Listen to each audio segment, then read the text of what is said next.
বেশি সময় ধরেনি ব্রাজিল দলে, তবুও শেষ 5 বছরের পরিসংখ্যানে তিনি সেরা।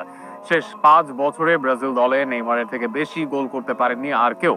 সেখানে তালিকার টপে থাকা 7 জনের চেয়ে কম ম্যাচ খেলেও সেরার নাম নেইমার জুনিয়র। নেইমার ব্রাজিল দলে আরো এক কৃতিত্ব নিয়ে বিস্তারিত থাকছে প্রতিবেদনে। দুজনেই খেলেন প্রধানত লেফট উইংয়ে, দুজনেই ক্লাবের দলের অন্যতম বড় তারকা। ভিনিসিয়াস জুনিয়র তো নিজের সেরা সময় পার করছেন, অন্যদিকে শেষ 5 বছরে নেইমার নিজের শেষের দিন গুনছেন।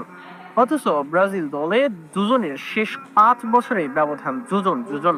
এই সময় নেইমারের চেয়ে প্রায় অর্ধেক গোল করেছেন তিনি, খেলেছেন প্রায় দ্বিগুণ সংখ্যক ম্যাচ। ব্রাজিল দলে নেইমার কি, এটা যেন স্পষ্টত হয় এখানেই। শুধু ভিনি নয়, সবার থেকেই নেইমার এগিয়ে আছেন শেষ 5 বছরে। অবশ্য ব্রাজিলের হয়ে সর্বোচ্চ গোলদাতা নেইমার, তার সাথে এই প্রজন্মের ব্রাজিলিয়ানদের জাতীয় দলে অন্তত তুলনা হয় না। কিন্তু এমন এক তুলনা যেখানে 2 বছর না খেলেও সবার সেরা নেইমার, যাকে পরাস্ত করতে পারেনি অন্য কেউ। শেষ 5 বছরে নেইমার ব্রাজিলের হয়ে খেলেছেন 25 ম্যাচ, করেছেন 15 গোল। এই সময় তার চেয়ে বেশি গোল করতে পারেনি আর কেউ। এই তালিকার সেরা সাথে থাকা সবাই খেলেছেন নেইমারের চেয়ে বেশি ম্যাচ। একমাত্র আলোচনায় থাকা এস্তেভাও খেলেছেন নেইমারের চেয়ে কম ম্যাচ, কিন্তু গোল করেছেন তার 1/3 ভাগ। এই তালিকায় 2 অবস্থান রিচার্লিসনের। স্বীকৃত নাম্বার 9 রিচার্লিসন শেষ 5 বছরে 12 গোল করেন 32 ম্যাচে। যদিও শেষ 2 বছর খেললেও একবারও ব্রাজিলের হয়ে বল জালে জড়াতে পারেননি রিচা।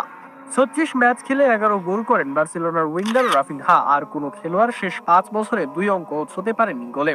33 ও 43 ম্যাচ খেলা হয়ে গিয়েছে। 2 মাদ্রিদ বয় রদ্রিগো ও ভিনির করেছেন সমান 8 গোল। এরপরে তালিকায় মার্কুইনহস, ক্যাসিমেরোদের নাম। অর্থাৎ আক্রমণ ভাগে এত এত খেলোয়াড় নিয়ে ভরা থাকলেও নেইমার ছাড়া বাকিদের পরিসংখ্যান তুলনায় আনে ডিফেন্ডার বা ডিফেন্সিভ মিডফিল্ডারদের।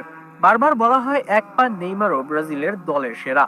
এ কারণেই বলা হয় নেইমার ব্রাজিলে ফ্লপ গেলেও যা করেন তা অন্যরা সেরা ফর্মে থেকেও পারেন না। আর যে কারণেই বড় মঞ্চে এই নেইমারের বিকল্প নেই। বিশ্বকাপের স্বপ্ন দেখতে হলে ব্রাজিলকে সঙ্গী করতে হবে এই নেইমারকেই।